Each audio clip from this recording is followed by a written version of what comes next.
Somebody cuts a tree from the forest. Somebody shapes it with an axe. Somebody covers it in silver and gold, then drives nails through the trunk so it cannot topple over. And somebody wrote all of that down, called the whole thing worthless, and filed it away in a book that most likely sits on a shelf in your own house right now. I want you to sit with that for a second because I did not choose those details for effect. They are not mine. They are already on a page you probably own in a language you can read tonight if you wanted to. And once you know where to look, you cannot unlearn it. Every December, are you taking part in something you would call pagan the instant you saw it in any other culture, without ever once noticing you were doing it yourself? If your own Bible names your favorite tradition 600 years before Christ was even born and calls it vanity, what else did nobody ever tell you? Why does a verse buried in the middle of a book you inherited from your grandmother read like a direct complaint about the exact object standing in your sitting room this December? And how exactly does a church built on that same book manage to skip past a verse this specific, generation after generation, without a single person standing up in the pews to ask why? I am not going to answer that in one line because it does not deserve one. It deserves the whole trail, in order the way I found it. Here is what everybody already believes, and I believed it too for most of my life. The Christmas tree is the safest tradition there is. No church split has ever happened over it. Nobody has ever been excommunicated for owning one.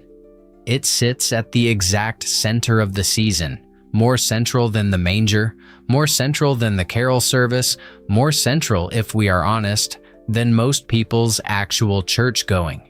Lights wound round the branches, a star or an angel wedged on top, slightly crooked every single year. The smell of resin in a warm room. It feels ancient. It feels safely, unquestionably Christian. The one part of the whole holiday that no denomination argues about, the one symbol every family, however lapsed, however skeptical, still drags in from the garden or down from the loft without a second thought. That is the version I grew up inside. That is the version most people never have a single reason to question, because nothing about a lit tree in a warm room feels like it needs defending. But here is the sentence that should not exist, and once you have read it, the whole comfortable picture starts to wobble. Thus saith the Lord, learn not the way of the heathen, for the customs of the people are vain. For one cutteth a tree out of the forest, the work of the hands of the workman with the axe. They deck it with silver and with gold. They fasten it with nails and with hammers, that it move not. Read that again, slowly, and count the details. A tree, taken from a forest, shaped by a craftsman's tool, decorated in silver and gold, fixed in place with fasteners so that it cannot fall, cannot shift, cannot move on its own. That is not a rough approximation of a Christmas tree. That is a forensic description of one, written down in the book of Jeremiah, roughly 600 years before a child was born in Bethlehem. Centuries before the word Christmas existed in any language, long before anyone in Europe had ever dragged a fir tree indoors for the season. That is the detail that does not fit. Not proof yet, just a splinter, lodged somewhere it should not be. I need to be honest with you about something, because if I am not, everything I say after this is worthless. For 43 years, I was a practicing Anglican, and in every single one of those Decembers, there was a tree in the corner of my own sitting room. Lights, baubles, a crooked star. I read that same Bible closely enough over those decades that I should have been exactly the kind of reader who notices something like this. And that verse was sitting in the same edition I owned the entire time. It never once stopped me at the door. Not once in over 4 decades did anyone hand me a candle and a decorated fir and make me pause. I decorated straight past a warning that had been sitting in my own book the whole time, in plain English, on a page I had personally turned more than 40 times. That is not a confession of guilt. I want to be precise about that because it would be easy and cheap to turn this into a sermon about sin. And that is not what this is. This is something stranger and, to me, far more interesting than guilt. It is the discovery that a text can sit in your hands for decades, in full view, saying something completely legible, and somehow never once get read. But why? Why does a sentence that specific survive, word for word, translation after translation, century after century, and still manage to say nothing to the people holding the book? There is a method I inherited a long time ago from Spinoza, a philosopher who got expelled from his own community for using it.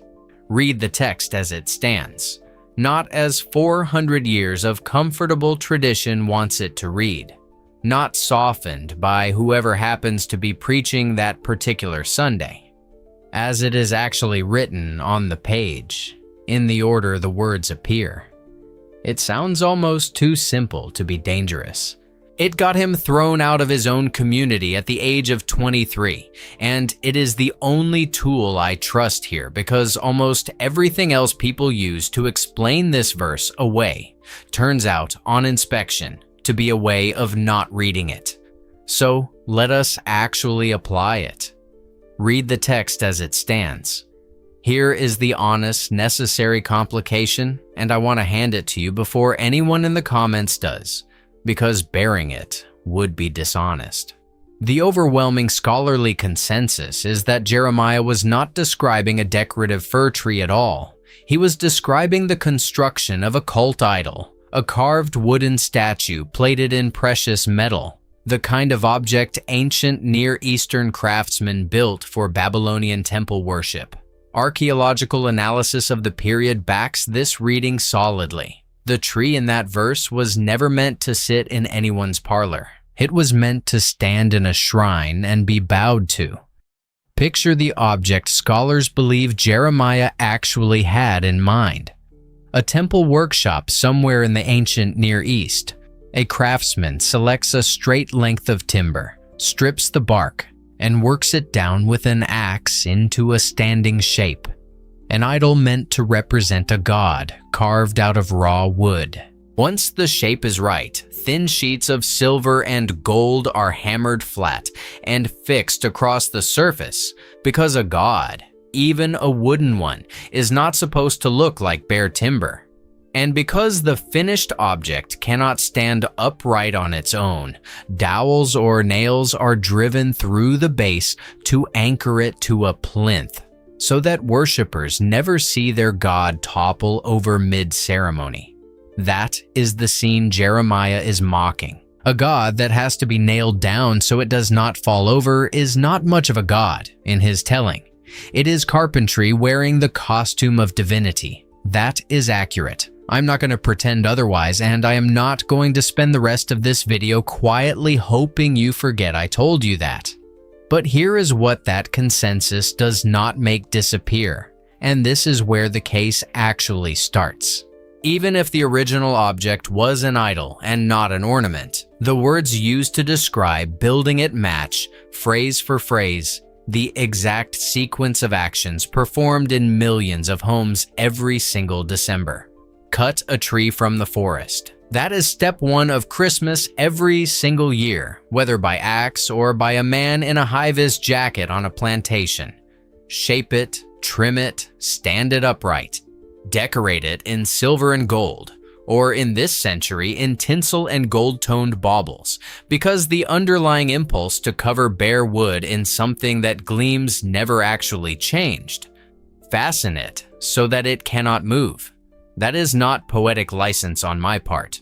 That is the literal stated function of a Christmas tree stand sold today in every hardware shop in this country, whose entire design brief is to fasten a cut tree so that it cannot topple. The object being described has changed its meaning entirely, from an idol in a shrine to an ornament in a sitting room. The actions performed on that object have not changed at all. This was not confined to one German city either. Within a generation, the same domestic scene, a cut fur dressed in ornament and stood indoors for the turn of the year, was being reported in accounts from towns up and down the Rhine and across into Alsace, spreading along exactly the trade and church networks you would expect a new domestic custom to travel through.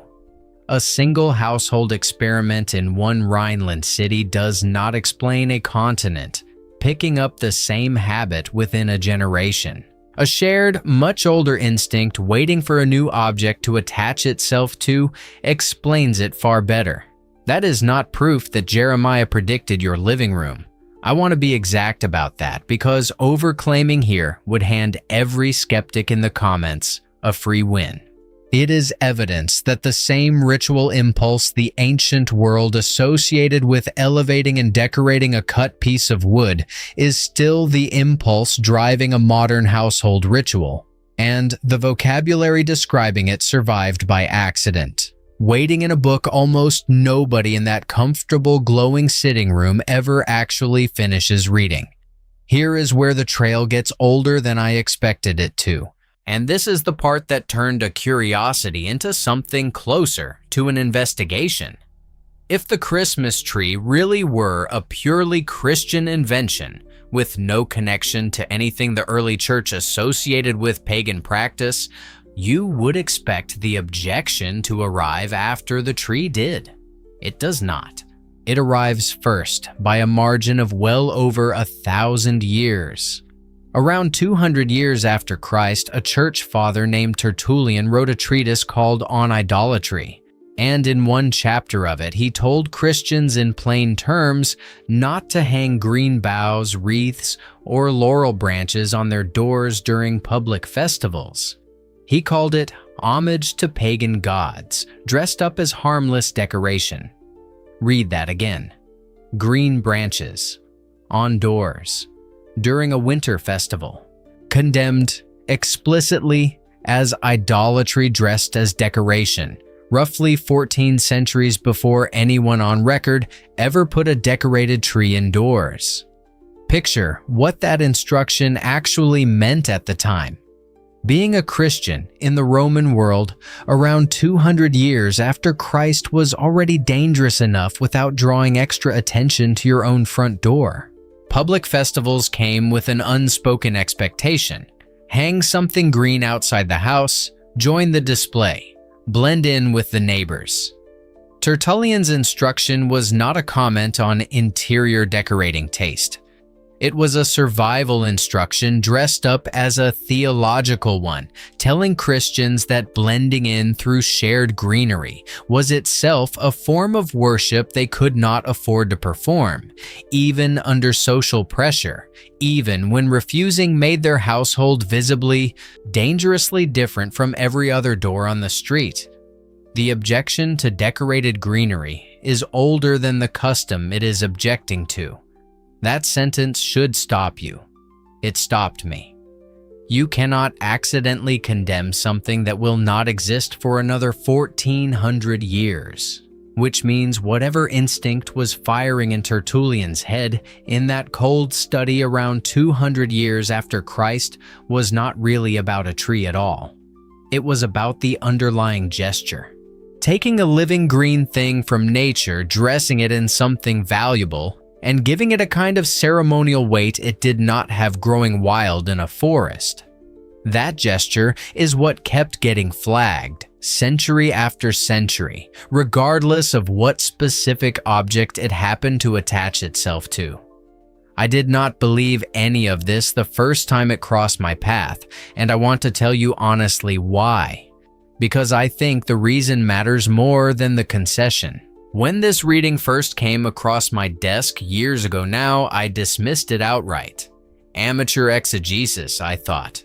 The kind of pattern matching that treats every coincidence as a hidden code. the sort of thing that circulates online with far more confidence than evidence behind it. I have watched enough people find secret messages in Scripture that were never actually there to be skeptical on principle, and my first instinct was to file this next to all of that and move on. So I did the thing I always do when I do not trust my own reaction to something. Late one evening, with the Hebrew text open on one side of the desk and a scrap of paper on the other, where I had scribbled out from memory everything that happens to an actual fir tree between the garden center and the 25th of December, I went through it word by word. No shortcuts, no skipping the parts that were inconvenient for either side of the argument. I wanted to be wrong, if I am honest. Being wrong would have been the easier, tidier outcome. There was no daylight between them.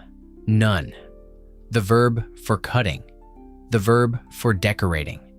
The specific pairing of silver and gold, not one or the other, both together. The exact combination stacked on branches in millions of homes right now. The fastening so that it cannot move. Every single clause in that ancient description had a living, literal counterpart, performed unthinkingly by people who have never opened the book of Jeremiah in their lives. That was the moment this stopped being a curiosity and became something I could not leave alone, because a coincidence explains one match. It does not explain 5 stacked in the same order across 2,500 years. Here is where the paper trail becomes impossible to wave away, because it stops being interpretation and becomes documentation. The earliest confirmed written record of a decorated tree standing inside a home comes from an anonymous account of a traveler passing through Strasbourg, dated to 1605. It describes fir trees set up in front rooms hung with paper roses, apples, and gold foil for the turn of the year. That is the birth certificate of the modern Christmas tree, as far as any surviving document can prove. 1605. Not ancient, not medieval. Barely 400 years old. Read the account itself and the scene is almost domestic in its ordinariness, which is exactly what makes it startling. Fir trees, not tall, brought indoors and stood in the front room rather than left in the garden. No candles yet, that detail arrives later in the tradition's history. Instead, paper cut into the shape of roses, real apples hung from the branches, wafers and gold foil cut into strips and draped over the needles so that the whole thing caught whatever light the room had. A domestic, almost childish scene. Apples and paper flowers on a cut fir tree in a front room in a Rhineland city. And yet, it is precisely that image, decades old at most, that a cathedral preacher working streets away felt the need to stand up and condemn from his own pulpit. And within decades, not centuries, decades, a Lutheran cathedral preacher working in that very city stood in his pulpit and condemned the custom outright, calling it a worldly distraction that had crept in to replace the actual substance of the season with nothing more than ornamental foliage. This was not some outside critic attacking Christianity from beyond its walls.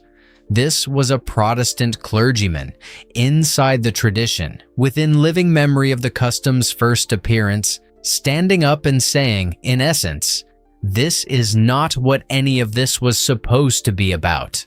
Sit with the timeline for a moment, because the timeline is the entire argument. A warning against decorated greenery on doorways written around 200 years after Christ. A custom of decorated trees indoors, first documented 1400 years later in 1605. A sermon condemning that exact custom, delivered within decades of its first appearance. The objection did not arrive late, reluctantly, dragged in by killjoys generations after the tradition had settled comfortably into Christian life. It arrived immediately, or in Tertullian's case, arrived so early it had to wait over 1,000 years for something to actually object to. That is not the timeline of an innocent custom slowly, harmlessly absorbed into Christian life without anyone ever raising an eyebrow. That is the timeline of a custom that multiple generations of Christians in multiple centuries, on their own initiative, recognized as familiar and flagged before eventually losing that argument entirely. I know exactly what somebody is about to say in the comments because I said it myself before I did the reading. The Christmas tree surely is a purely Christian invention, popularized by the Reformation. Nothing whatsoever to do with anything Tertullian or the book of Jeremiah was ever worried about. Martin Luther himself, so the story goes, first strung candles on a fir tree to recreate the stars he had seen shining through a forest canopy on a winter walk. It is a lovely story. Check the dates and it collapses on its own. Martin Luther died in 1546.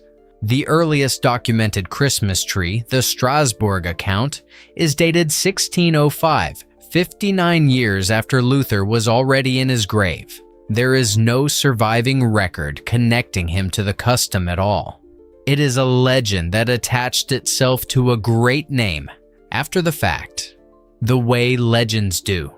Because a warm story about candles in a forest walk is easier to love than an anonymous traveler's account of paper roses and gold foil in a front room. And the objection to the practice, once it did appear, came from inside Luther's own tradition, within decades, not from outsiders trying to tear the custom down from the outside. So no, this was never a purely Christian invention that emerged in isolation, untouched by anything the early church had already flagged. It was a custom that appeared quietly in early modern Germany that immediately resembled something Christian writers had been uneasy about since roughly 200 years after Christ, and that more than one generation of Christians, Catholic and Protestant alike, noticed the resemblance and said so out loud before eventually losing. If any of this is landing the way it landed on me, there is a place where I have put the entire paper trail together properly.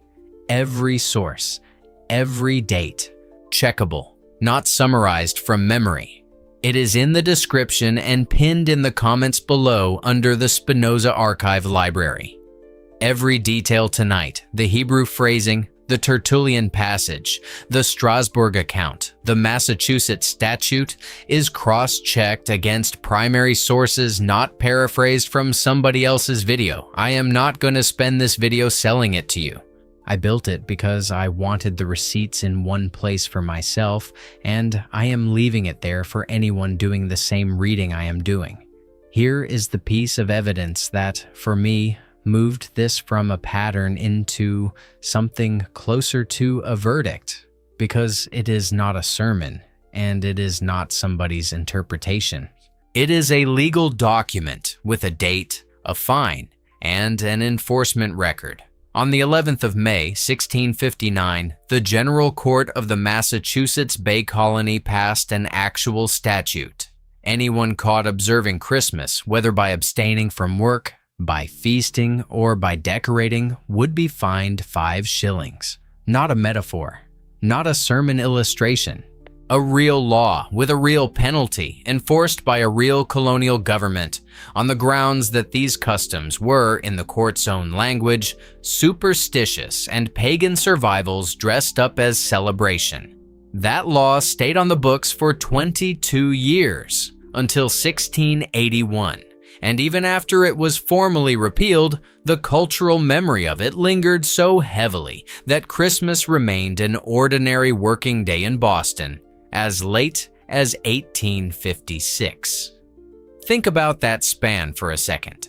Nearly 200 years after a Puritan colony criminalized Christmas decorating as pagan, the city built on that colony's foundations was still turning up for work on the 25th of December as though nothing about the date deserved a holiday at all. This is the point where I think the official version stops being sustainable, because you can dismiss one uneasy church father as overly strict. You can dismiss one Lutheran preacher as a killjoy in his own pulpit. You cannot dismiss an entire colonial government, backed by an actual legal code, actively fining its own citizens for the specific act of decorating for Christmas, and doing so on the explicit grounds that the custom was pagan. That is not vague unease passed down through folklore. That is a government reading the exact same text I am reading tonight, drawing the exact same conclusion I am drawing, and turning it into enforceable law. 3 separate moments, 3 separate centuries, 3 completely different kinds of authority arriving at the same reading independently of one another. A church father defending a persecuted minority under Rome. A Lutheran preacher defending what he saw as scripture itself against decorative distraction. A Puritan legislature defending what it believed was godly simplicity against imported superstition. None of them were working from each other's notes. None of them needed to. The resemblance was sitting there in plain Hebrew the whole time, available to anyone willing to read the entire chapter instead of skipping ahead 2 pages to the manger. Go back for a moment to the 4 actions from the very start of this video. Cut, shape, decorate, fasten. Look at your own tree whenever you next put it up and count how many of those 4 you are about to perform without thinking twice. If the answer is all 4, and for most households it will be, that is not an accusation. It is simply the shape of the pattern, sitting in your own sitting room, exactly as described. 26 centuries after somebody first wrote the sequence down. So here is what I think actually happened, as far as I can piece it together.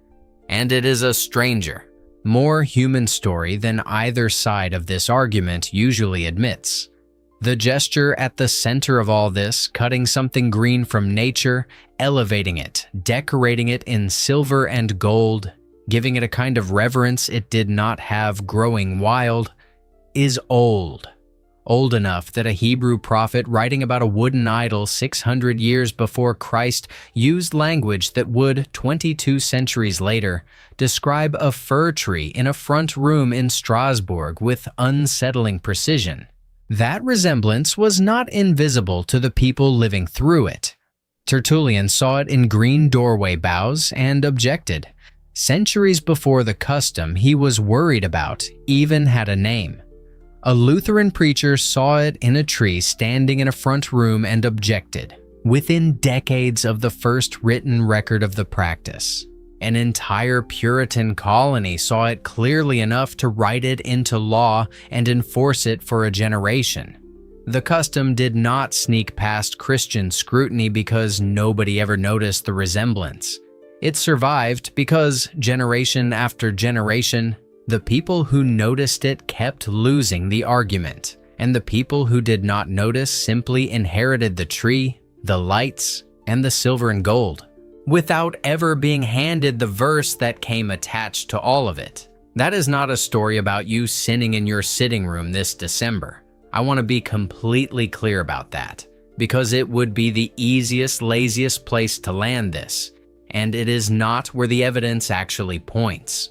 This is a story about how a warning can survive, word for word, in a book that sells more copies every single year than almost any other text in human history, and still lose, quietly, to 4 centuries of silver tinsel and the smell of resin in a warm room. Nobody suppressed this verse. Nobody tore it out of any Bible. It was never hidden. It was simply outlived, decorated straight past, year after year, by people, myself included for 43 of my own, who had every opportunity to read it and somehow never once needed to. That splinter from earlier, the one that would not sit still once I noticed it, was never really about a tree or an idol or silver and gold. It was about how easily a plain sentence can survive completely intact for 2,500 years and still manage to say nothing at all to the people holding the book. And it is not only this verse. It is not only this tree.